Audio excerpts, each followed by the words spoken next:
It's time now for the VIC Video News Crime Watch for the week ending September 16th. In Grenada, 2 people died earlier this year following a bizarre series of events that transpired after one man was stabbed. However, the man accused of perpetrating the stabbing was only charged for one of those deaths. 60-year-old Nicholas Duncan was involved in an altercation with Tyron Jamie Belfon on March 2nd, 2022. Belfon is accused of stabbing Duncan during the incident, following which Duncan is reported to have attempted to flee the scene in his vehicle. Police report that Duncan was attempting to drive home when his car hit a cylinder of gas that was near his garage. The gas tank exploded, setting the house and Duncan's car ablaze.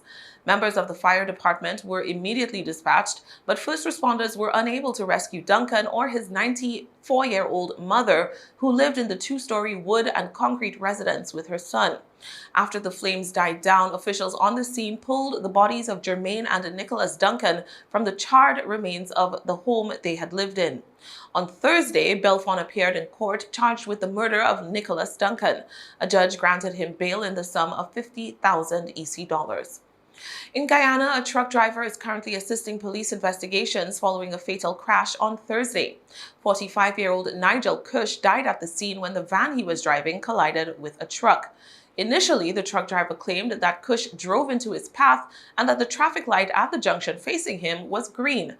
However, CCTV footage of the intersection in question quickly proved the man's narration of events to be untrue. Videos show the truck driver's stoplight was red when he collided with Cush.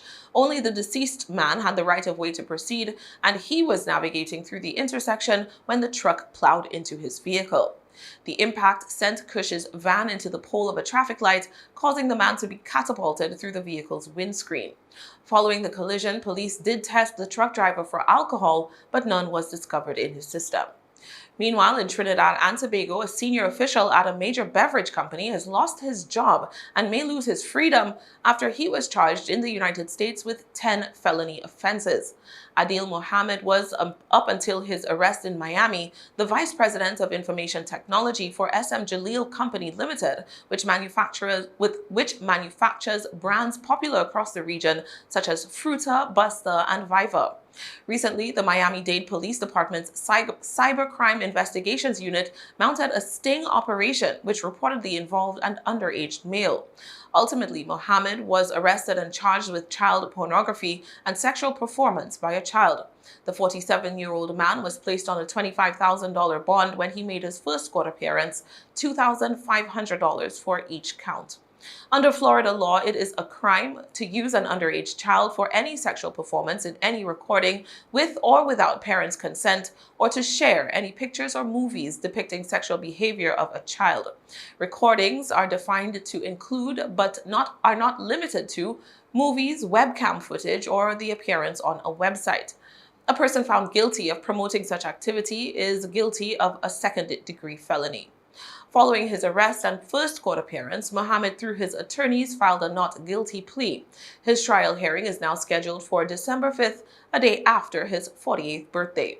Trinidadian social media lit up as Mohammed's mugshot began to circulate on Thursday, along with news of the charges against him. SM Jaleel Company Limited subsequently released a statement to its Facebook page indicating that the now former vice president had tendered his resignation, which the company, to no surprise, accepted. SM Jaleel Company Limited said it would not comment on the matter further as it is before the courts.